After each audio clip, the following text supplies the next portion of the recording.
Welcome to the Littoral Zone podcast. I'm your host, Phil Rowley. The Littoral Zone, or shoal area of the lake, is a place where the majority of the action takes place. My podcast is intended to do the same, put you where the action is to help you improve your stillwater fly fishing. On each broadcast, I, along with guests from all over the world, will be providing you with information, tips and tricks, flies, presentation techniques, along with different lakes or regions to explore. I hope you enjoy today's podcast. Please feel free to email me with your Stillwater-related fly fishing questions and comments. I do my best to answer as many as we can prior to each episode, just before the main content. Thanks for listening. I hope you enjoyed today's show. Been just a crazy busy beginning of the season. May and June, I am traveling everywhere, doing Stillwater seminars, schools, a little bit of guiding, and things just got away from me, and I haven't had a chance to sit down and have a chat. So that's what we're going to do today. But before we get into today's topic, which is inducing a take, I thought I'd let you know about a new product that's just come out that I'm quite proud of, helped develop with Real Fly Lines. And these are these new tippet ring connection lines that are in their RIO Ambassador series. And for me, they're a game changer because the traditional welded loop has been replaced with a tippet ring welded into the line to provide a stable, smooth, clean junction between your fly line and leader. So why? What's the big deal? Well, a lot of times in lakes, we're fishing long leader setups, particularly with floating lines, midge tips, even our clear intermediate. So a lot of times it's leaders over 12 feet, and a loop-to-loop leader-to-line connection is a concern to many fly fishers. This junction can sometimes bind at the rod tip at the most inopportune time, causing a lost fish or even worse, rod breakage.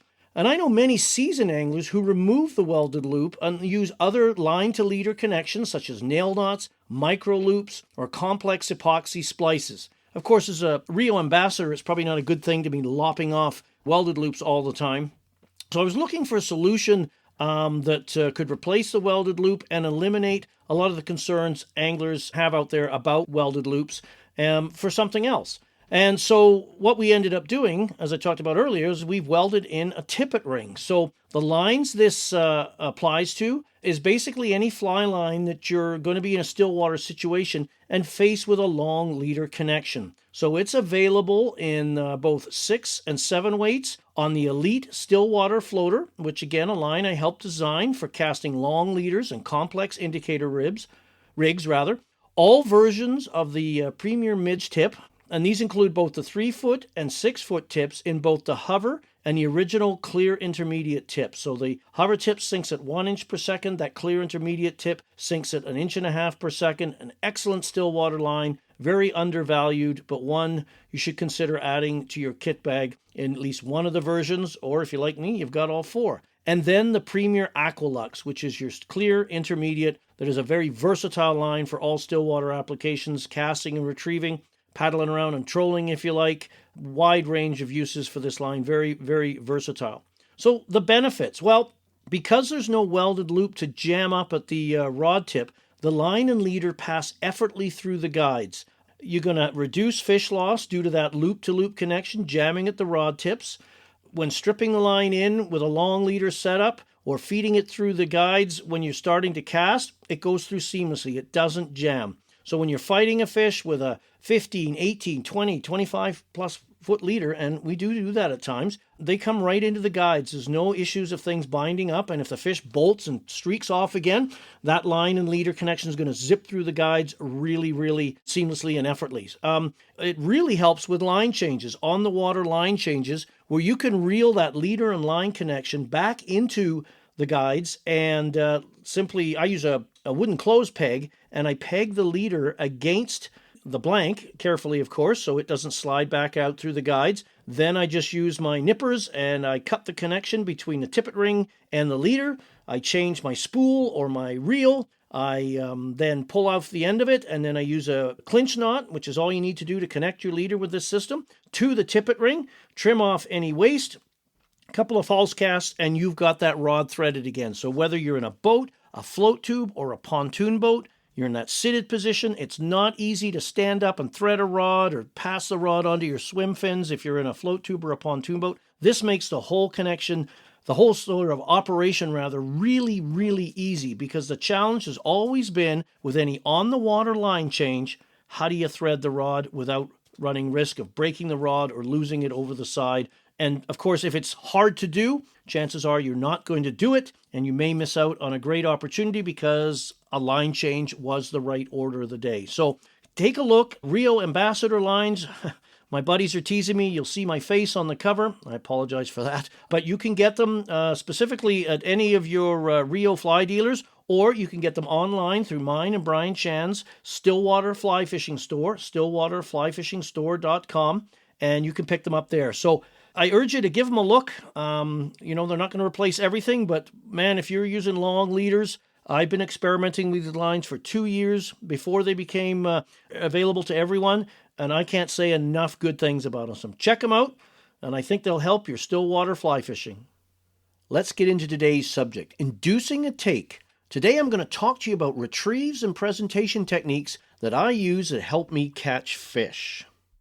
So what we're going to talk about in this podcast today is just look at the presentation challenges Stillwater has to offer, or that's out in front of us that we have to deal with. We're going to talk about rod and hand position. We're going to talk about the retrieve essentials. We're going to talk about the hang. We're going to walk through key Stillwater retrieves. Going to spend a little bit of focus on indicator retrieves because that's such a popular way of fishing lakes today. We're going to talk about wind drifting and moving the strike zone. Two similar tactics, but there's some little differences in them, whether you have an indicator or do not have an indicator. It's a floating line technique. We're going to talk about fan casting. Throughout here, I'm touching on Loch Style, so I will talk about that as well. If you want to learn more about Loch Style as well, you can check out the podcast I did with Devin Osom. We talked about some Loch Style techniques there as well to sort of help round that out as well. And we're going to talk about some tricks and techniques you can use to help recognize takes, because the takes in still waters can be very subtle at times. So what's the presentation challenge with still waters? Well, unlike rivers and streams, we have little to no current to aid our presentation. There is certainly current or drift in still waters, but nowhere near what you're used to seeing on rivers and streams. So most of the time, the fly must be moved to suggest life and induce that fish that picks up your fly to look at it, make it appeal to it, and then ultimately take the fly and catch that fish. And you'll see that subsurface presentations dominate still waters. We'll have a presentation one day on, or a podcast one day on dry fly techniques. And we also touched on them a little bit with Jeff Perrin as well, so you can check out that episode. But most of the time, we are spending a good 90% of the time, even more, fishing subsurface, because that's where the majority of the food can be found. It's easy for the fish to feed, and they feed within a few feet of the bottom where it's safe and efficient to do so. And of course, in lakes, trout can easily overpower anything that they come in contact with, so that means that they can take our flies with little to no effort, and this makes strike detection at times very tough.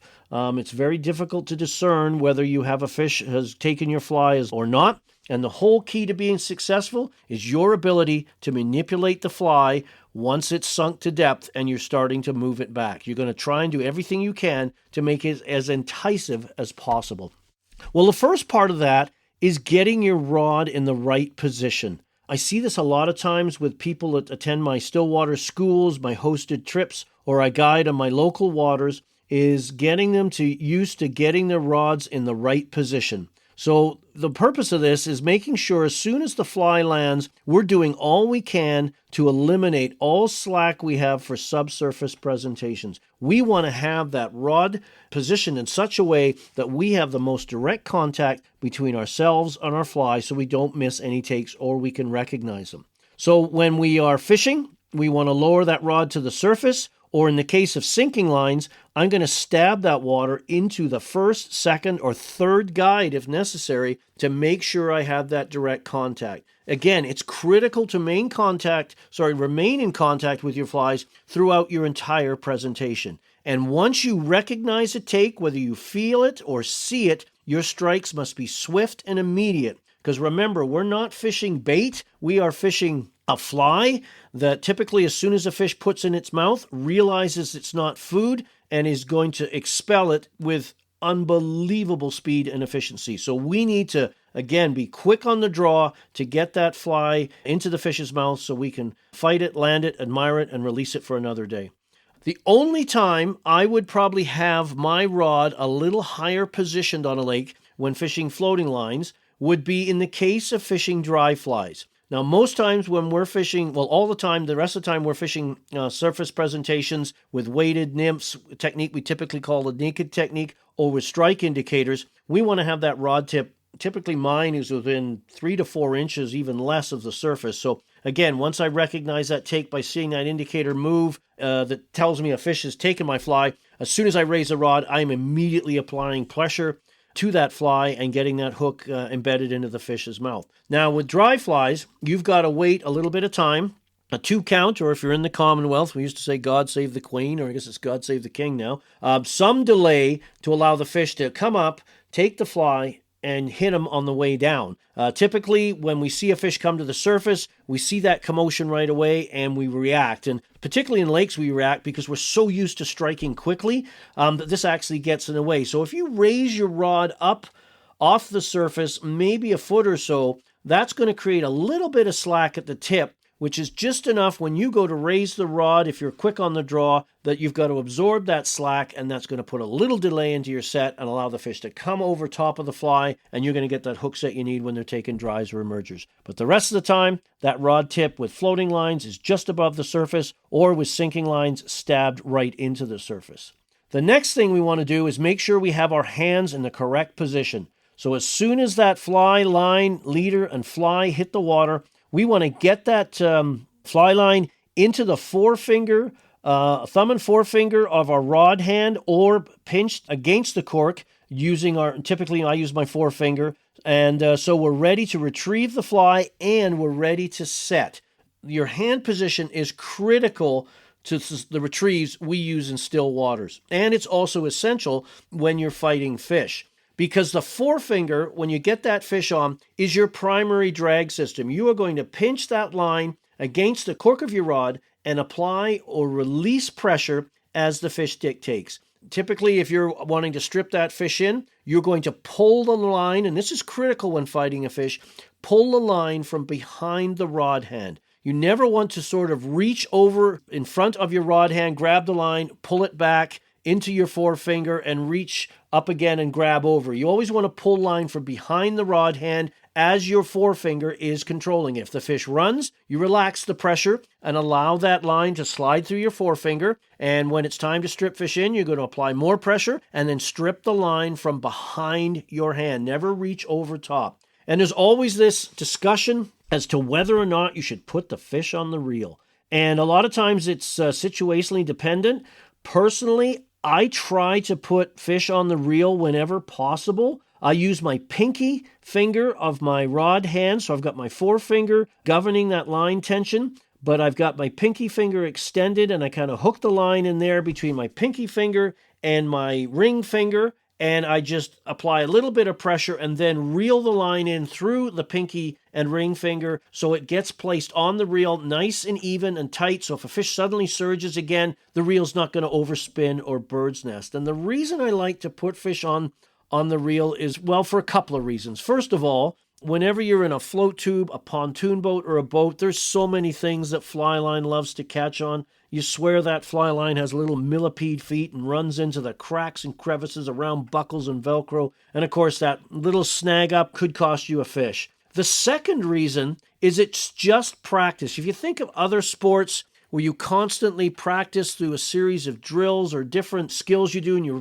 repeat, it just becomes second nature. So if you're always in the habit of putting fish on the reel and then you get that real monster, that fish of a lifetime, there's enough things going on in that kind of fight. If you're already comfortable putting fish on the reel, it's just going to become second. It's not going to be something you're going, oh no, I got to put my fish on the reel now. How do I remember how to do that? I got to do this and this. Because what tends to happen is you get so focused on getting that fly line gathered up on the reel at that time, you instinctively drop your head. And of course, when you drop your head, you tend to lower your arm position, which drops the rod tip, and that drops slack into the fight. Not a good thing at any time, and especially with big fish, because any little bit of slack they're going to exploit. That barbless hook is going to come out, and you've lost that fish of a lifetime. So again, if possible, get in the habit, this is my recommendation, of putting that fish, whether large or small, onto the reel so it becomes second nature. So in those situations, such as I just described, that big fish, that fish of a lifetime, it's instinctive, you do it,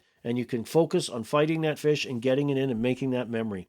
Typically, when a fish runs, I keep the rod up high with floating lines, and so I get that line off the surface, and the fish is still paying a price. That rod tip is the shock absorber. But the second I get to apply my influence on the fight and try to defeat that fish, I use side pressure. That gets the butt of the rod into the fight and allows you to quickly defeat a fish so you can catch and release it with lots of energy and it can survive the fight. The side pressure, again, if the fish is running left, you want to use right pressure. If the fish is running left, you want to use right side pressure. So always opposite to the direction the fish is going, and apply pressure when you can. With sinking lines, I typically keep everything low, almost on the same angle you struck the fish at. That low rod angle also helps stop fish from jumping. So when fish jump, it's obviously exciting, but sometimes, particularly if it's a big fish, it could jump on a tight leader and that'll ping the fly off and you'll lose the fish. So just some tips there, fighting fish, and how the rod position and really, or appropriately, your hand position comes in to influence that as well.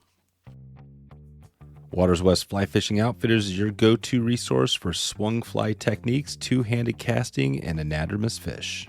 Find out why Waters West has built a cult-like following around their fly tying materials and why they are the go-to resource for the OP and beyond. You can head over to wetflyswing.com/waterswest right now to check in with Ed and Kyle and get all geared up to get on the water. Want to experience a magic trick? On a certain river at a certain time of day, time slows down. Where is this place? Located in the heart of Montana is a place where people go to slow things down, to float down a historic river, and to watch the birds dance across the sky. Watch animals explore the open land, and of course, to fish. If you're looking to slow things down, Helena, Montana is waiting for you. Visit Helena, Montana right now. You can head over to helenamt.com to get a change of pace this year. So the retrieve itself, once you've made the cast, the whole presentation is broken into what I call 4 elements. And the first one I call the drop. So this is when the fly line lands on the surface, the leader unfurls, the flies lay out and splash into the water, and then everything starts to descend. We're talking about sinking line presentations here, or sinking fly presentations. So everything's starting to get down to the depth you're trying to target. So the first thing, of course, is get that rod in the right position at or just above or into the surface. Get your hands positioned, gather the slack that can happen. Sometimes the cast doesn't always go according to plan. There's a little slack in there. You want to get that stripped in. Yes, you didn't, get the extra 5 feet you thought you were going to get, but you want to be nice and tight to your flies, because as those flies descend, it's quite possible a fish can swim by and grab them. We call that takes on the drop. They are very exciting because all of a sudden you're in this period of calm between after the cast and between starting your retrieve, and then the fly gets eaten and jumps to life and startles you. When you're fishing loch style, and we'll get into that in a little more detail, that is where you are fishing from a moving boat using an underwater parachute called a drogue to slow and control your drift. Now, when you do this, the wind is pushing you downwind. You are casting and retrieving downwind like you would from an anchored position. But you have to gather the slack in during the descent portion, this drop, just to stay in contact with your fly. You're not retrieving it. You are just gathering enough slack to stay tight with the fly, because as soon as everything lands, the boat is moving forward towards your fly. So you want to stay in contact again and be prepared for those takes on the drop. Then once the fly has sunk, you're going to get into the retrieve portion of the presentation. So whenever this happens, I've got my fly, if I'm fishing cast and retrieve techniques with no indicator, I'm going to be using some kind of countdown system to get the flies down, to make my best guess to get it down where I'm trying to target. Again, typically I am trying to reach most times within 1 to 3 feet of the bottom. There are always exceptions to that rule, of course, but that's generally my target. So once I'm down there, I like to begin with 2 quick strips. This, first of all, helps confirm I've eliminated any slack. And being a bit of an optimist, that quick 2 hops that fly makes could attract any fish that is within the vicinity of the flies to pick up that movement, swim over, investigate, and eat them. So quite often, you can have 2 quick strips, a micro pause, and boom, a fish has got your flies. So those 2 quick strips can be quite important. The retrieves are erratic. You want to be with your fly, be the bug you're trying to imitate, if you will. So they never move in a straight line. They stop, they start, they rise, they fall, they turn, all those kind of things. So you want to use an erratic, varied approach to match that basic profile, because all insects do that, aquatic insects and vertebrates. They move a little bit, they stop, they have a rest, they maybe grab something to eat, they turn the other way, whatever it is. They're never going in a constant straight path. They're always at a constant pace. There's always a break. They can't move for long periods of time any more than we can. It's often a good idea to blend in different retrieve types. We're going to talk about the different retrieves in a second, but just try not to get ahead. But you could mix a hand twist with a strip, all of that kind of stuff. And of course, when you're playing around and experimenting with the retrieve and you get that grab, you get that fish, if you can, do your very best to remember what you were doing prior to the strike that caused that fish to eat, because that could be the trick of the day as to what they want. Some days they want things dead slow. Some things they don't want them moving at all. That's where indicators come in. Sometimes they're willing to chase. They're very active. You can use aggressive retrieves, and you're just trying to remember what the heck you were doing so you can repeat that process and continue to enjoy that success. So when we're looking at a retrieve, I break it down as 4 elements that we're talking about. We're talking about the length of the pull, meaning how much fly line you gather with one hand motion, the speed at which you pull or gather the line, the retrieve cadence or tempo or the rhythm. So this could be a couple of hand twists and a strip, a long strip, short little choppy strips.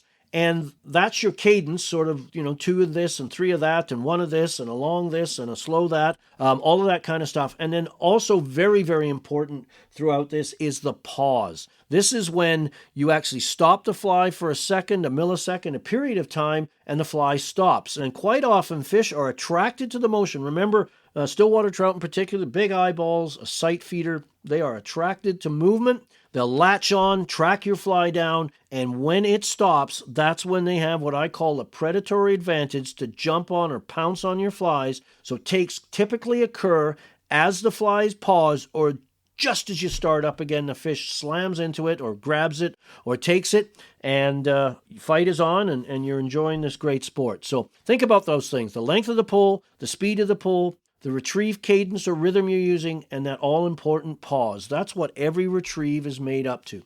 So for me, my core stillwater retrieves are the hand twist, figure 8, hand weave, common names for the same retrieve, your strip retrieve, a variation of the strip retrieve I call a pinch strip, which is a great alternative to the hand twist, and a super fast retrieve, although it can be done slowly as well, called the roly-poly. At least that's what we call it in stillwaters. If you fish saltwater, you may know it as a hand-over-hand retrieve or something different. But in stillwaters, at least I call it the roly-poly, and it's not named after me. It's actually a term English fly fishers use when they use this retrieve.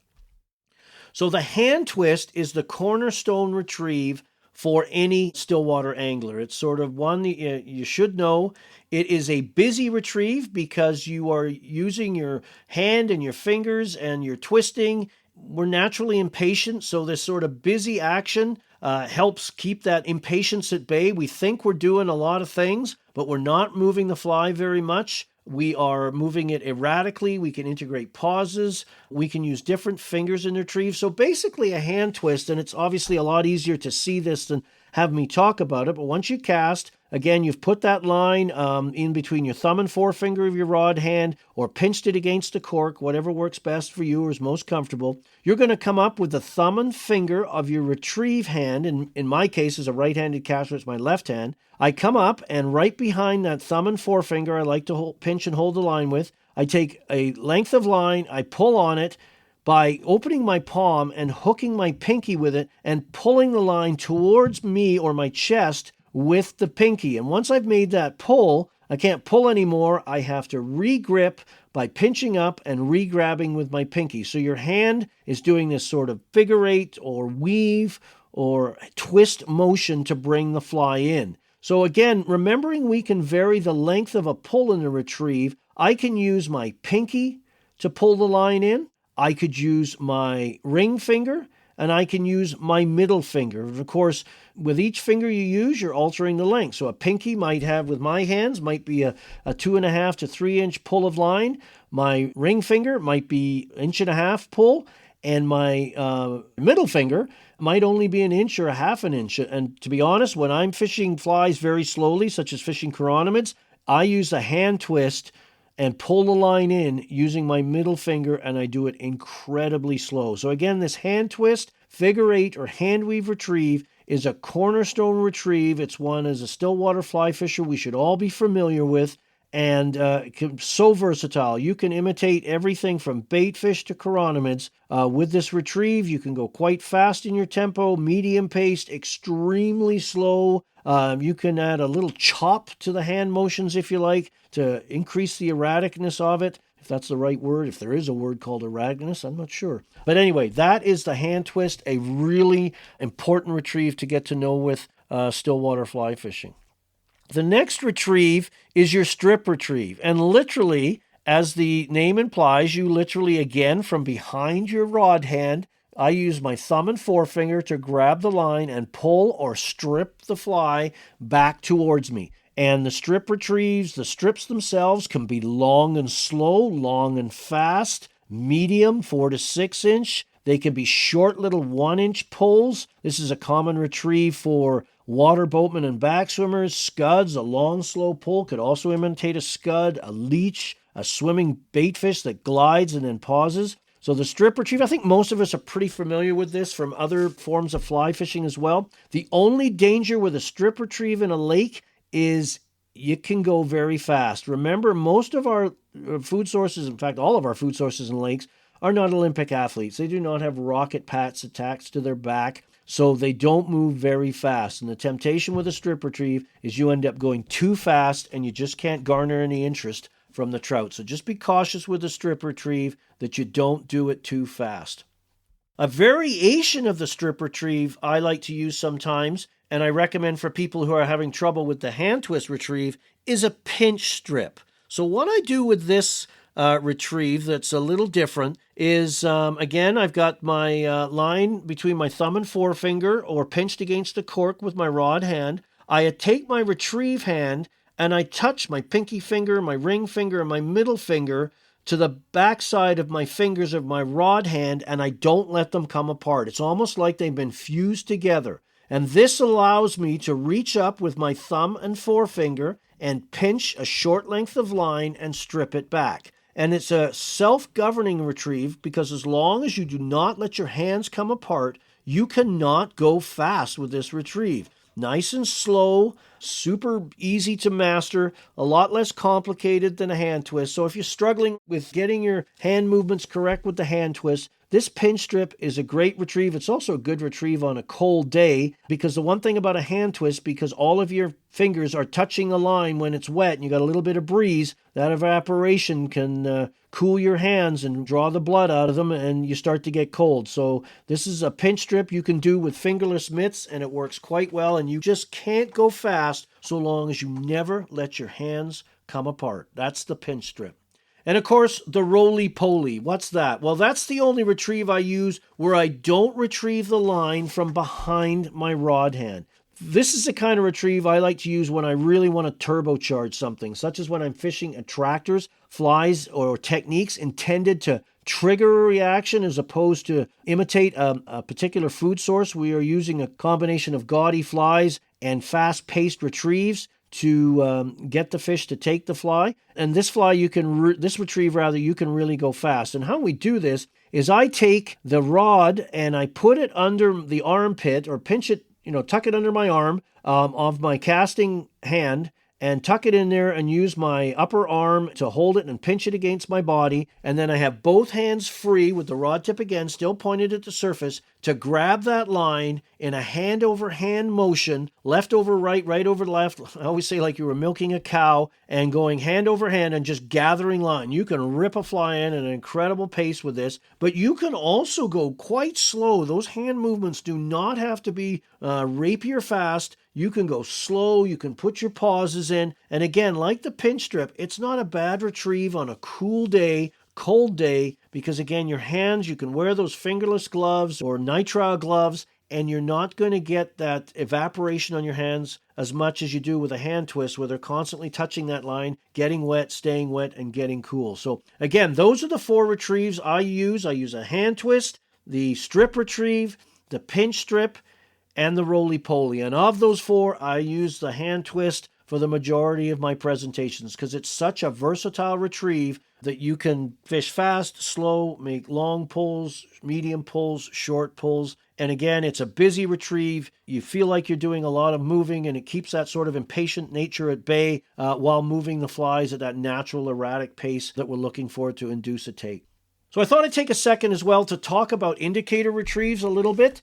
Indicators are such a popular way of fishing still waters because for me, they control 2 of the primary elements stillwater fly fishers struggle with, and that's the depth of retrieve, because your depth is governed by the distance between your flies and your indicator, and the retrieve.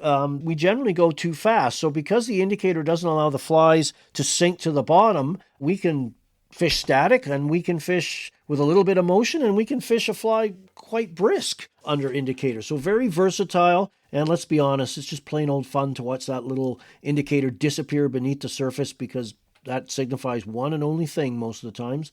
That's a fish is eating your fly, and that's always cool. Sort of the 4 indicator retrieves or presentations I use is the first one is static. I think Gary Borger said this well, just heave it and leave it. So cast it out there, let it sit. You can do this both from an anchored boat or loch style, where you just cast it out and gather line as the boat drifts towards the indicator before it's time to cast again. This static approach works well when fish just seem inactive, not willing to chase a fly. So this often happens on cool days, sort of late fall, early spring, or anytime you've had any environmental conditions come in, such as a fast-moving cold front, or maybe lunar phase has put the fish off the bite, things like that. That's a great time to fish static, where the fish just don't really want to chase. The flies just hang there, and they just can't help themselves. If it's just hanging there, letting that any wave action just animate those flies slightly, it's a deadly method to work with.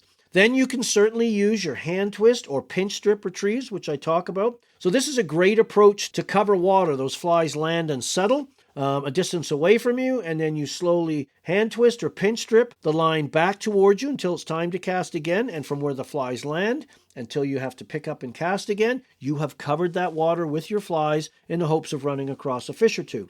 Then you can also incorporate a strip in there as well, either a 6 or 12-inch strip. And the strip isn't a rapid strip, it's a slow draw. The indicator shouldn't pop or jump. It should kind of slide across the surface, creating a wake. And what this does to the fly or flies below is on the pull, they rise up. And then on the pause, after the pull, they settle down. And this is the time you really want to keep your eyes glued on the indicator. Okay, again, that rise-fall motion attracts fish over. As those flies settle back down, boom, that indicator disappears under, and you've got a fish on. So always pay attention after the strip. And the other thing you can do on a light wind day, maybe under 5 miles an hour or 5 kilometers an hour, very light, a light breeze, is actually cast slightly upwind on an angle. So typically as a right-handed caster, I would be casting off on an angle up to the right. And as those flies land, that indicator lands, obviously that wind-induced ripple is going to push everything back towards you. And all you're going to do is gather line, again, to stay connected, to keep that connection as tight as you can between the indicator and yourself, and just let that indicator drift back towards you, much like upstream nymphing on a river, and just wait for that indicator to dip under. Because trout in lakes love to swim into any induced current, particularly wind-induced current, so they like to swim upwind. So you cast upwind, and your flies are drifting back towards you downwind. That's a great interception angle. You've got this nice bleached chironomid, damselfly nymph, mayfly nymph, whatever you're choosing to fish underneath an indicator, and just let it drift back towards you, and those fish swimming upwind can intercept it and eat it. Again, if the wind starts to pick up, this is not a cast you want to do with an indicator rig, because you're just asking for trouble with tangles and things like that. But typically, I incorporate in my indicator retrieves the first 3, the static, hand twist or pinch, and that strip. So quite often I'll cast out, I'll let it sit and settle. Remember, it takes a little bit of time for everything to sink tight under the indicator, so this is a great time to let it just sink and settle. And then I sit there, and eventually I could get bored. And the cure for boredom when indicator fishing or any stillwater fishing is do something. And do something is typically move the fly, retrieve it. So I've let it sit, nothing's happened. I might do a 5-turn hand twist or 5 little pinch strips, and then I'll let the flies sit and settle again, and I'll wait. And then all of a sudden I get restless, and I move them again. And this time I might do a 6 or 12-inch strip and see if that does anything. And just keep going through and cycling through those 3 retrieves until it's time to cast again, or you get a fish. And of course, as with every retrieve,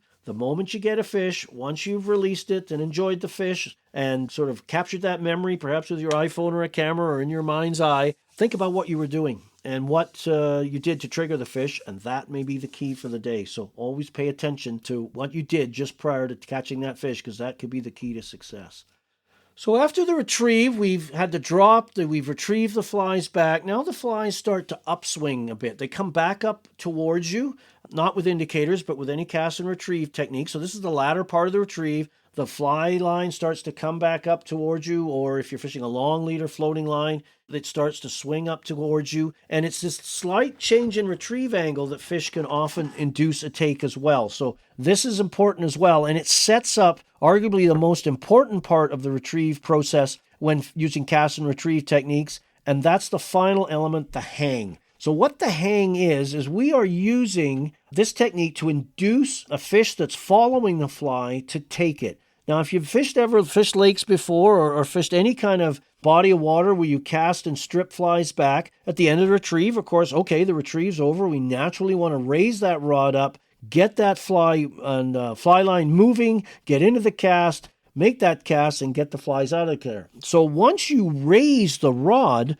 you change the direction of the fly to start climbing up, and it starts to pick up speed. So any fish that's following the fly all of a sudden sees that thing that it's interested in is getting away. And being a predator, it just triggers what's called a flee response, where that fish now wants it and wants it bad. So what you're going to do is the hang is literally going into that rod raise, either fast or slow, and then you pause or hang the fly or flies at the surface for a period of time. And you're experimenting all the time. It could be a fast rod raise with a short pause at the surface. It could be a slow rod raise with a long pause. All those different kind of things. You're always experimenting with your speed of your rod raise and the amount of time you pause to induce any fish that's following the fly to take it. You're going to experiment. To me, single-handedly, this is the easiest way to increase your catch rate on lakes, because you're going to convert those following fish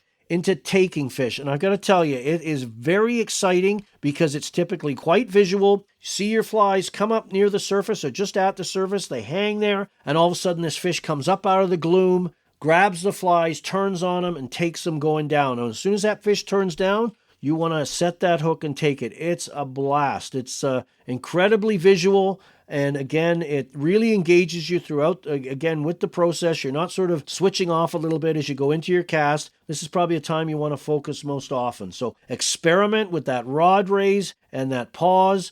And also, if you're fishing multiple flies, you can hang the flies, the top fly, the middle fly, and the point fly, if you're fishing a 3-fly system, or just the upper fly and the point fly, and hang each of them. And you can use those upper flies as a strike detector. So if all of a sudden you pause them and one of them sort of suddenly veers left or right or drops down, that could signify a fish has grabbed the fly below. So again, anything that looks like a take or a grab, you want to react to it. The hang, it's a blast. And again, it's probably the easiest way using cast and retrieve techniques to increase your cast rate. So how do you know it's a hang? How do you know when to hang? Well, most line manufacturers nowadays with their Stillwater lines have some sort of hang marker system. The RIO lines I prefer to use have a focused hang marker on the line set at 20 feet. And the reason I like them at 20 feet is, first of all, when that hang marker, and it's a little visual mark on the line, it almost looks like heat shrink tubing on the line, but it's smooth. It doesn't create any kind of catch point going through the guides. It's a little visual clue, or you feel it going through your fingers or see it at the line. It does not affect the castability of the line whatsoever. It's a little visual clue to know when to induce the hang. So again, within 20 feet, if you have that hang marker right at the tip of your rod, because most stillwater fly anglers I know fish 9.5 or even longer 10-foot rods. I use a 10-foot 3-inch Mystic M series. Just love that rod. So you have enough line outside of your rod to effectively load the rod. So if you want to cast again, you have enough massive line outside the rod to bend and flex the rod so it will cast. You don't want to have very little line out. There's not enough mass or weight of the line outside of the tip to bend or load the rod, and you're going to have to really overwork the rod to cast it. And of course, that tends to cause problems in the forms of tailing loops and tangles. The other reason for having that hang marker at the 20-foot mark, again, with a 10-foot rod, I have the opportunity to hang pause the fly at the rod tip, halfway down the rod, or right down as the line comes into contact with my retrieve hand. Typically, leader length governs this for me. So if I'm fishing a presentation where I have a short length of leader, I will probably want to hang the rod, initiate the hang while that hang marker is at the tip. When I'm fishing longer leaders, I can bring it back in. It's just a matter of keeping some distance between yourself and the fly, so during the hang process, you don't accidentally spook the fish. So again, look for those hang markers. If you've got a line that doesn't have a hang marker on it, you can easily make one yourself. I used to do this years ago before they were commercially available. And I would take a fly tying bobbin with a high-vis thread or a color that you could easily see, white, chartreuse, fluorescent pink, hot orange, those kind of colors. And I would literally pinch the tag end of the thread against the fly line and then spin the bobbin around the fly line using both hands to get that spinning motion. With a bit of practice, you could get those thread wraps to align, one right next door to the other. And as you get an inch or so, 1.25 inches of thread on there, you would stop the spinning process and then maybe insert a little piece of fishing line in a loop, a couple of spins of thread around that to sort of trap it in there, and then cut the thread, holding everything tight, slide the cut end through that loop, pull it through, and you've whip finish it, much like you'd finish a guide on a rod if you're a rod builder. And then trim those ends, a little bit of super glue to hold it in place, and then put a coating of aqua seal or knot sense over it to protect those thread wraps, and you've created yourself a hang marker. Just be careful when you're spinning that bobbin, though, to keep it on a short leash so you don't take out your front teeth or hit yourself in the chin. Voice of experience here. It hurts a bit when you knock yourself in the chin. But you can create your own hang markers at any point on the line you like. Again, I like them set at 20 feet. It works for me, and it works for the long rods that I prefer to use when I'm stillwater fishing. So the other thing we want to do when we are presenting our flies in lakes is fan casting, where we cover as much water as we can in a horizontal fashion. We are always trying to cover water both vertically with our fly line choices, sink rates, and how long we let the flies sink, but we also want to spray those casts out horizontally to avoid casting in the same lane. We always want to cover as much water as possible because there's a lot of water in the lake, so trout could be anywhere. And you can do this whether you're fishing in an anchored position, fishing from shore, or fishing loch style. So imagine a clock face, if you will. If I'm in my anchored boat or fishing loch style or standing on the shore, off my right shoulder would be 3 o'clock, off my left shoulder would be 9 o'clock. So I'm going to try and cast on every hour point from 10 o'clock through to 2 o'clock. I'm going to make a cast at 10 o'clock, a couple of casts that way. The next couple might be at 11, noon, 1, 2, again, wind and environmental conditions permitting. But you are going to try and cover as much water as you can to always present your fly into different water to different fish at different angles to induce a fish. Never get caught in always casting straight downwind, unless, of course, that's where the fish are. But most of the times they're not. They cruise in lakes, so we want to spray those casts around to cover as much water as possible. Imagine embarking on a journey to Alaska, that ultimate destination for adventure seekers. With Fishhound Expeditions, this dream can become your reality. Picture yourself amidst the wild Alaskan landscape where the northern lights dance across the sky and you're reeling in some of the biggest rainbow trout you've ever seen. It's an experience that feels like a dream, but with Fishhound, it's an adventure waiting to happen. If Alaska is on your bucket list, Fishhound Expeditions is the key to unlocking that dream. Visit fishhoundexpeditions.com today and mention that you discovered them through this podcast. That's FISHHOUND, Expeditions. Don't just dream about Alaska, experience it with Fishhound. Step into the world where the river whispers and the fishing is nothing short of legendary.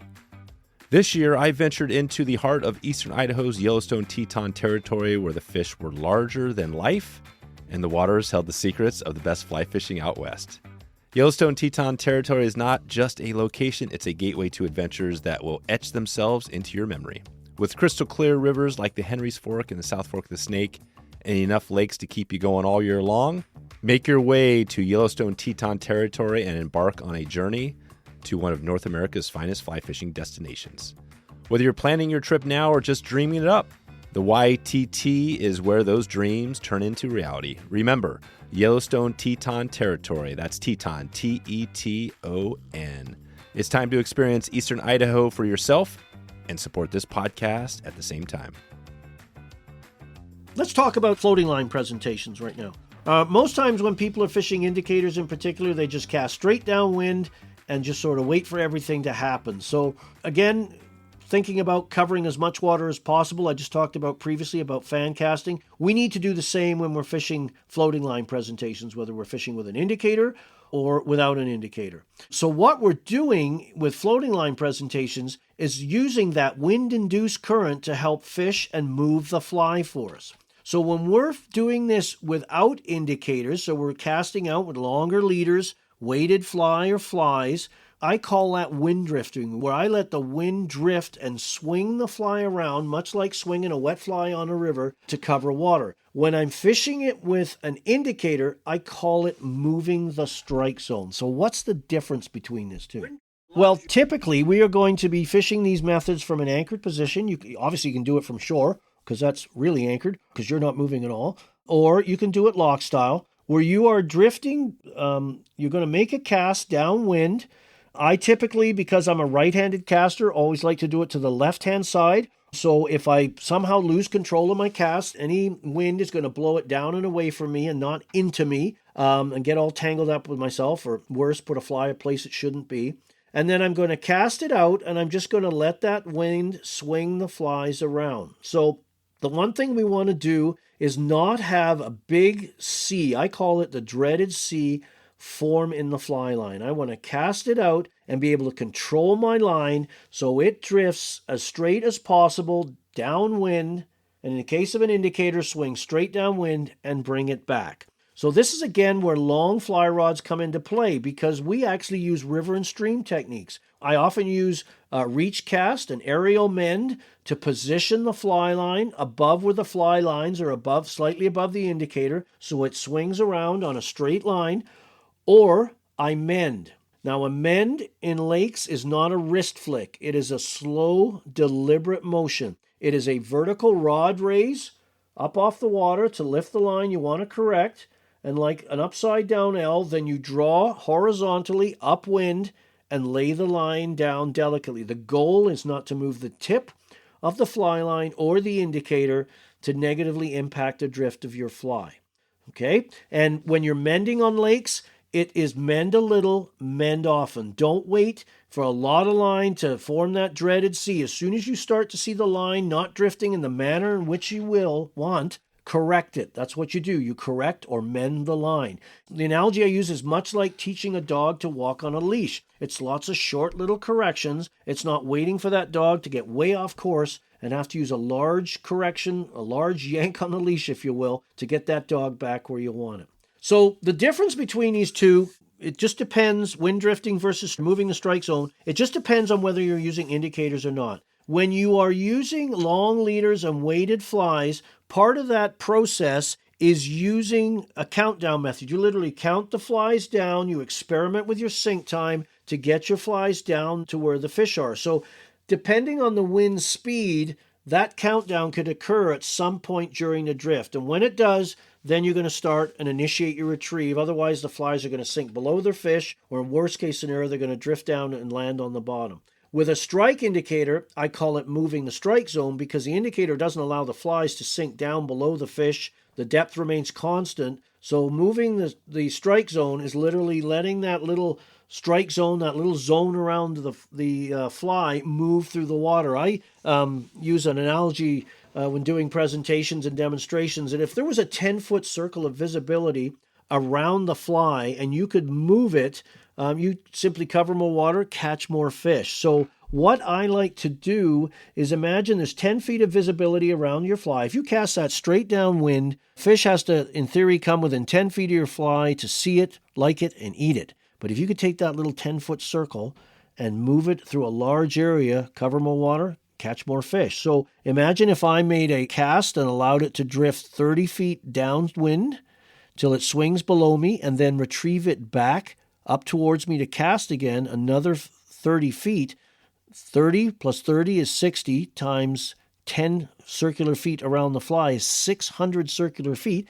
If that's the right unit of measure, you've moved your fly through. The more water you cover, the more fish you should expose your fly to, the more success you should have. So I love to wind drift or move the strike zone whenever possible. Now, your wind speed does have an impact on how far off to the side you make the cast or position the cast. So if the wind is light, I can go at more of a 45-degree angle, we'll say. The faster the wind is blowing, the more acute or downwind I make the cast. It's just like swinging wet flies on the river. On a slow current, you can make a more of an across presentation, across and down presentation. But if the current is swift, then you have to cast more downstream in order to have that fly drift properly. It's no different on a lake. Again, we have that wind-induced current that drifts the fly for us. And we're using that to our advantage with floating line presentations to cover water and catch fish. So that's wind drifting. Again, long leader, weighted flies.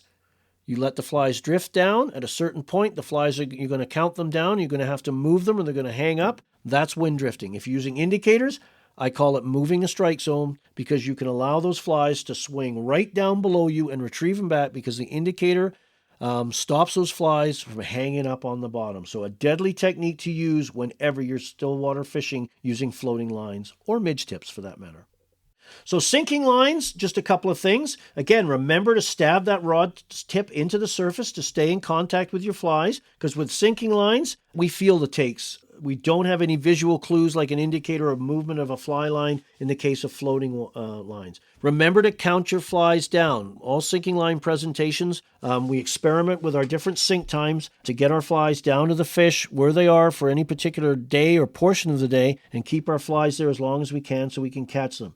Again, we want to quarter our casts across the wave. Don't forget to fan cast. Spread those flies out so you're covering different water, presenting your flies at different angles. And if possible, if I'm fishing structure like points or drop-offs, which are a personal favorite, I like to try and keep my flies parallel or close to parallel if I can without sort of positioning myself in the lane where fish are cruising. Fish love to cruise that transition from shallow to deep water. Think of it like a game trail. They can cruise along a drop-off parallel to it. They can zip up onto the shoal, have a little bite to eat. If anything startles them, they've got their safety and security of deep water nearby and they can scoot off. So I love to target if I'm going to a new body of water, points, drop-offs, edges of weed beds, favorite places to go. So you want to try and keep your flies, if you can, parallel to those structures so your flies are always in the zone the fish are cruising, as opposed to a perpendicular approach where your flies kind of cross the path of a cruising fish. The more your flies are visible to the fish, I think the better your chances are to catch them. So loch style, I've talked about this. Again, I mentioned that I had Devin Olson on previously and Jeff Perrin, both strong proponents of loch style techniques, and I love to do it too. And it is very popular in Europe, particularly in the UK. It's basically controlled drift. So one of the keys to proper presentation in lakes is boat control. If you're not in control of your boat, your pontoon boat, or your float tube, you are going to be managing that more than you're fishing and getting you off, and it gets frustrating very quickly because you can't focus on what you want to do is catch fish. You're constantly having to reposition the anchors or screw around with the boat to get it in a position you want so you can cover the water you want to cover effectively. So loch style is controlled drift. It uses a drogue or an underwater parachute to slow and control the boat. Okay? If you didn't have some sort of boat control, the bow being lighter wants to swing downwind, and soon enough you are drifting bow down, not in control, not able to cast downwind, and if there's two anglers in the boat, It's a source of conflict, perhaps. It's a very common practice, again, in Europe and the UK and in fly fishing competitions. They're all done loch style, so everybody has an equal chance to cover the same water in the lake. You can't anchor up and sort of hog the spot, if you will. You still cast and retrieve. This is not trolling. So the boat is drifting downwind. You, with the wind at your back, like you are when you're anchored, you are casting downwind, allowing the flies to sink and retrieving them back towards you. Proponents of this say you're always presenting your flies to fresh fish because unlike trolling, which is another form of boat control that I personally don't use very much or at all, the boat precedes your flies. So you go through an area with your boat. If it's shallow and clear, you could startle or alert those fish. Your flies come by and it may reduce your chance of a hookup. With loch style, you are still drifting or moving downwind or downstream or whatever, like you are trolling, but your flies, you cast downwind and retrieve them back. So your flies precede you. And you're always presenting to fresh fish because these are fish that have not seen your fly before. So that's the term we use. They're fresh fish. So again, the fly precedes you and you're always presenting your flies to the fish that haven't seen your fly before. And it's a great way to cover big expanses of water. You know, a large shoal where the fish could be anywhere down or drop off. And I particularly like to do it when fish are in deep water where there's no real structure to hold them and they cruise and meander. So this is a great way just to cover a large area while still being in control of your boat and, of course, your presentation so you can catch fish. So literally you would deploy these drogues. They come as a square drogue with 2 attachment points, a European paradrogue. You can get these from Amazon. You can order them from overseas, from England. And you can get them from good friend Devin Olson's Tactical Fly Fisher site as well. We'll put that link in the show notes as well. The beauty of the 2 attachment points for the paradrogues is when you're in a boat, as soon as you deploy them, you typically use a G clamp or a C clamp on the gunnel. I use a spring clamp I get from a Home Depot. With some of the drogues now, they come with clamps, and you clamp them typically just down from the bow and another one an equal distance from the stern. The 2 attachment points, you put the drogue over the side, it opens up and deploys like a drag chute on a dragster. It catches water and it self-centers. The boat stays square and drifts perfectly downwind. If there's 2 anglers in the boat, one angler fishes from the middle of the boat or noon to the bow, the other one fishes from the middle of the boat towards the stern, and they fish those quadrants together and stay away. And you just drift downstream, hook a fish, land a fish, keep on drifting. And the beauty of the paradrogues with boats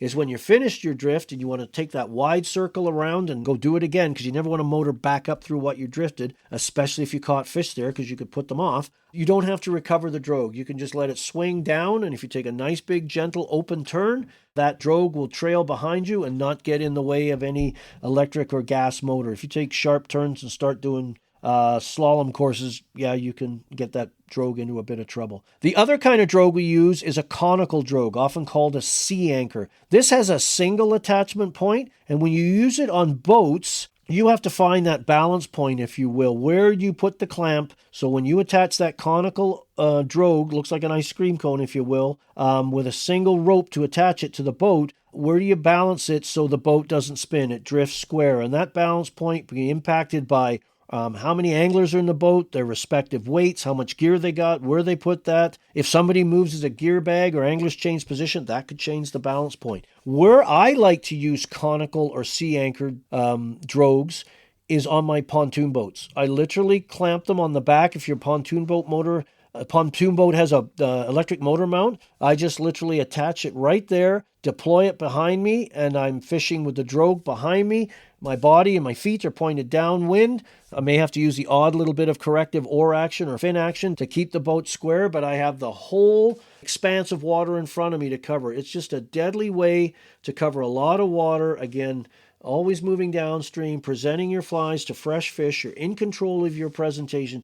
It's very, very enjoyable way to fish. I love to fish from an anchored position, but I also love to fish loch style as well. So if you haven't given it a try before, I encourage you to give it a try. Check out that episode I did with Devin Olson. Again, we'll have links to the loch style episode we did with Devin, competitive techniques, and you can get some information there. And maybe one day we'll do another focused loch style podcast as well, because it's such a critical presentation technique. Now, when you're fishing loch style, there's a few differences from fishing anchored from shore. I tend to use a heavier rod, so most of my stillwater fishing is done with 6 weights for trout. I usually step it up to a 7 weight because there is more casting involved. With an anchored position, we can make a cast, allow that fly to sink, have a period of rest, if you will, retrieve the fly and cast again. With loch style, because it's influenced by the wind, you tend to cast a little more often, and particularly if the wind is stronger, you're going to probably cast a little more often, so it just gets tiring. It's a matter of letting the tool do the job, not you. So in England, for example, you'll often see a common fly rod to start fishing lakes with is a 7 weight, which is a little bit heavier than we're used to using here in North America. And it's not uncommon for anglers to use 8 weights too, particularly if you're using fast sinking lines. Again, it's just a matter of letting the rod do the work and not the angler. So fly line choice comes into play as well. So the faster you drift, the faster the sink rate of your presentation needs to be. So when the flies sink down, you still have enough line left to retrieve to make an effective presentation. So generally, the faster you're drifting, the faster the sink rate of line. So on a slow day, you may be able to fish a clear intermediate, a hover, a floating line. You can even fish indicators on a slow drift day, but you couldn't do that effectively if the fish were deeper on a windier day. So you might have to step it up to a type 3 full sinking line, a type 5, a type 6, or even a type 7. Or faster, because there's some manufacturers nowadays making even lines that sink faster. You can use indicator tactics, and always when you're fishing loch style, you want to fish the hang. And a common presentation technique as well with loch style technique, but I use it all over the place as well, is the washing line. And a washing line, if you're a river and stream angler, is kind of a dry dropper in reverse, where you have the buoyant fly in the point position furthest away from the fly line, and that coupled in conjunction with your fly line choice, you hang other flies off independent droppers so they hang like clothes off a washing line. That's where it gets its technique from. And this is a great technique if you're fishing over a shoal with long weed growth. You could be fishing 12 feet of water, of which 6 feet's occupied by high growth, long stem weeds, and you've only got 6 feet of water above the weed tops, between the weed tops and the surface. This technique can allow you to present those flies effectively and keep them in that 6-foot zone with a minimum of hang-ups. It's a controlled depth presentation, if you will, comparable to an indicator. Perhaps not as exacting as an indicator, but still that combination of the fly line choice and the buoyancy of your point fly, like a fab, a booby, spun and clipped deer hair dragonfly, some fly with foam in it, or deer hair, something with buoyancy, and those regular little bead heads or a regular unweighted fly hanging off the dropper. I love to use this technique in the fall months or early spring when fish are targeting backswimmers and water boatmen. I can put a buoyant pattern on the point and just a regular bead head or just a regular pattern without any bead but no buoyancy in it and hanging off a clothesline, even this washing line technique, because it allows you to really control your presentation depth and keep all your flies at more or less the same level. And you can do it with floating lines, slow sinking lines, midge tips, fast sinking lines. It's a technique you can use from top to bottom, so give it a try. We'll probably discuss this in greater detail in future podcast episodes as well. So let's talk about takes a little bit, particularly with floating lines. Because takes, typically with floating line presentations, we are using very slow retrieve speeds. We're talking obviously non-indicator presentations here, because when you're using indicators, the indicator indicates the strike. But when we're fishing long leaders, weighted flies, a technique we like to call the naked technique because the leader has no indicator on it, consider the fly line as your strike indicator. So you really want to watch the line with this method, because this is typically a method we do not use fast retrieves. It's very, very slow, a really slow, pedantic, pedestrian-paced hand twist or pinch strip retrieve. That's what we're using. So on a calm day, we are moving the fly so slowly it does not create a wake. We don't want to create a wake when the water conditions are calm with this method, because that can put fish off. But also when you can use those calm conditions to your advantage, because typically on a calm day, you're going to have slight memory curves or squiggles, as I call them, in the fly line. So you want to watch those, because if you want to straighten one of those squiggles out, all you do is give the fly line a strip or pick up the tempo of your retrieve, and that's not what we want to do with this. So this is a good barometer if you have your retrieve speed correct, because you're moving the fly so slowly that none of these squiggles will come out. So if one of those squiggles starts to straighten, and I always pick one closest to the tip of the fly line and I can see, because the closer I am to the end of the fly line, the closer I am to my fly, and it starts to straighten, that means tension's being applied on the other end in the form of a fish, so you want to strike. So that's watching that fly line squiggle straighten out. You can also sometimes see the tip section of the line dip down or veer left or right. This is where, if the fly line you're using for this technique has a high visibility tip section that you can easily see while it's on the water, that's a great help for picking up those subtle takes. Other types of takes you can get with floating lines with this naked technique is kind of a sensation of weight. All of a sudden you're retrieving the fly and it feels like all of a sudden, if you remember what a phone book was, somebody closed that around your leader and it just feels like there's weight there. You want to set the hook. That's a fish is taking your fly, is starting to move away with it. Sometimes it feels like you've hooked some weeds. It's just a dragging sensation. Using an analogy often used with Euro nymphing on rivers and streams, hook sets are free. Set the hook. Anything that feels or seems weird or different, set the hook. And once you get that imprinted in your mind and learn to recognize these non-sense takes, if you will, you're not feeling anything tug or pull, you're becoming a better fisherman. That's one of the benefits of this naked technique, is it teaches you patience in the form of slow retrieves and taking the time to let the fly sink and the touch to recognize takes. And those skills will pay big dividends across your presentation spectrum. Now, of course, when the wind picks up, that's going to move water, create drift, and that puts the fly line and your presentation under tension. Of course, once it's under tension, anything that grabs and starts to move away with it, you're going to feel. It's a bit like if you've swung wet flies on a river, that take as well, which for me is a very addictive take and something once I experience it, I want to do it again and again. And people that have joined me and have learned on the water how to do this naked technique, once they get that first take under their belt, they really like it. I always ask them, what do you think of that take? That was pretty cool, and they want to do it again. So the other thing we can do as well, and this is I do a lot with Loch Style, because I don't always have the benefit of being able to look down and see the tip because the boat's moving and you've got a limited amount of time, perhaps if the wind is up. So it's called swing tipping, and it's a term borrowed from conventional anglers, carp anglers, things like that. And what you're doing with swing tipping is now you're watching the fly line right at the rod tip. Next time you're out on the water and you're retrieving line, when you give that line a pull, the line raises up. And when you pause, it drops back down. And I call that rise-fall motion the rhythm of the retrieve.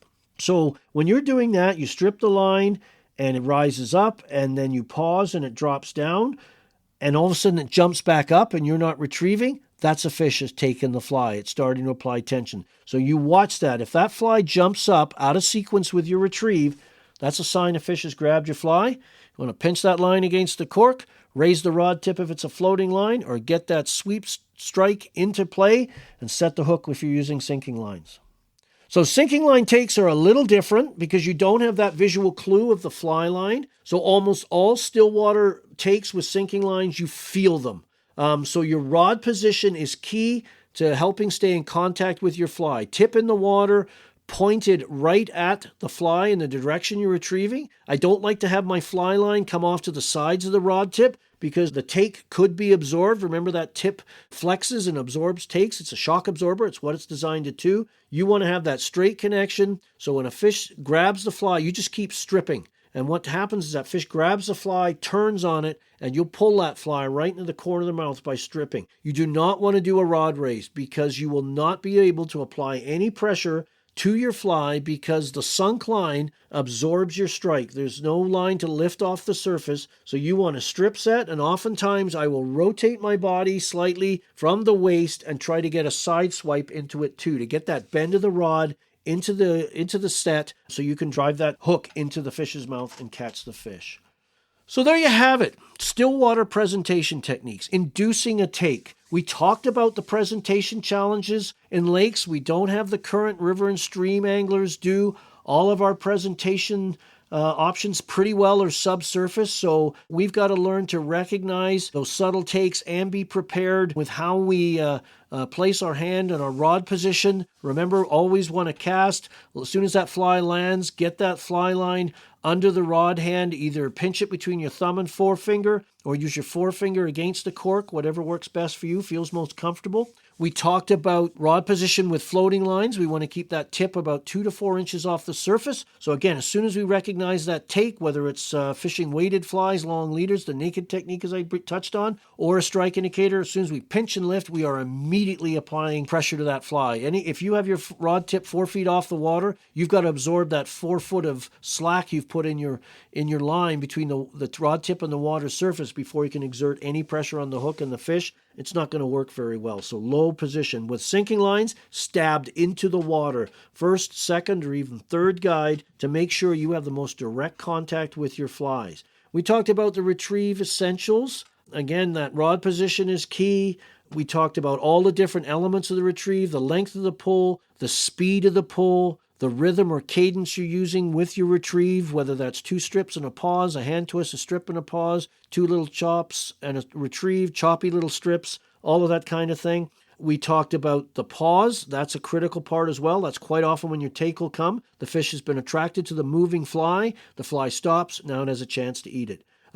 So we walked around the drop portion where your fly is descending, the retrieve we just touched on as well, the upswing, and then the hang. And the hang, when you're using cast and retrieve techniques, no indicator is essential to improving your catch rate because you pause or hang the fly right at the end of the retrieve using a slow or a fast rod raise, short or long pause, experimenting all the time to give any fish that is following the fly and then has been triggered to action by that rod raise to eat it. Very visual, very exciting, and probably easily adds 20 to 30% to your catch rate on lakes.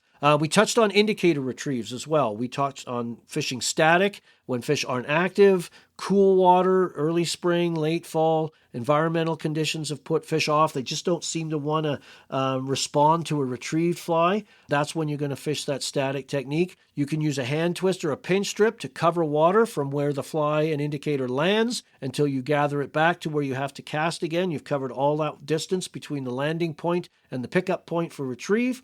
You can use long, slow pulls periodically to rise and flutter the fly back down again. When you do this, never take your eye off the indicator after you pause it because quite often that's when you're going to get that aggressive pull down because the fish is attracted again to that moving fly. And if the wind is light, cast upwind, let that fly line and indicator drift back towards you. Just gather slack and watch for that take because fish love to swim upwind on lakes into that wind-induced current and your fly's drifting right down into them. It's a great way to catch a fish. We also talked about a fair bit of time talking about wind drifting and moving the strike zone. Wind drifting is a technique I use when I'm fishing long leaders and weighted fly and no indicator because at some point during as that fly line and fly is swinging down, I have to initiate a retrieve so I don't get below the fish or worse, hang up. Moving the strike zone is when I'm doing it with indicators, because the indicator doesn't allow the fly to get below the fish or the depth I'm set at, and it won't hang up on the bottom. I can make a quartering cast and allow that fly line and indicator to swing straight down below me and retrieve it back. So I'm literally taking that little strike zone around the fly and moving it through a large area. We talked about fan casting. Don't get stuck casting into the same lane. Spray those casts around like hours on the clock, 10 o'clock, 11 o'clock, noon, 1 o'clock, 2 o'clock, 3 o'clock. As conditions allow. You can do this from a boat, you can do it from an anchor position, loch style, you can do it from shore. Always try to cover as much water as possible. We touched on loch style once again. Again, I referred to the podcast I did with Devin Olson previously. I'll put that in the show notes. But loch style is a form of boat control using an underwater parachute called a drogue to slow and control our drift. It's a great way to cover water. You're always presenting your flies ahead of yourself because you're still with the wind at your back, casting downwind and retrieving the flies back to you just like you would from an anchored boat. And you're always presenting your flies to fresh fish because the flies come first and then you follow, unlike trolling where you go through the water first and then you're pulling your flies after yourself. In certain situations, that can spook or startle fish and you won't get the takes you're hoping for. And then we talked about recognizing takes, primarily with floating lines. using, watching for line squiggles to straighten out, watching for the tip to veer left, right, or down, that dragging weenie sensation, anything that seems odd or out of sorts, pinch and lift. You'd be surprised how many times that's a fish. And once you get that sort of take recognized and imprinted into your brain, you'll recognize it again and again, and you're going to be able to catch fish when others can't, because you are recognizing those takes that are just visual, and there's no sort of feel of a tug that we've all become conditioned for. And then we talked about swing tipping. That is watching for a take at the rod tip, and I do this most often when I'm loch styling. So that's our Inducing a Take. You can learn more about this particular podcast through my Orvis Guide to Stillwater Trout Fishing book.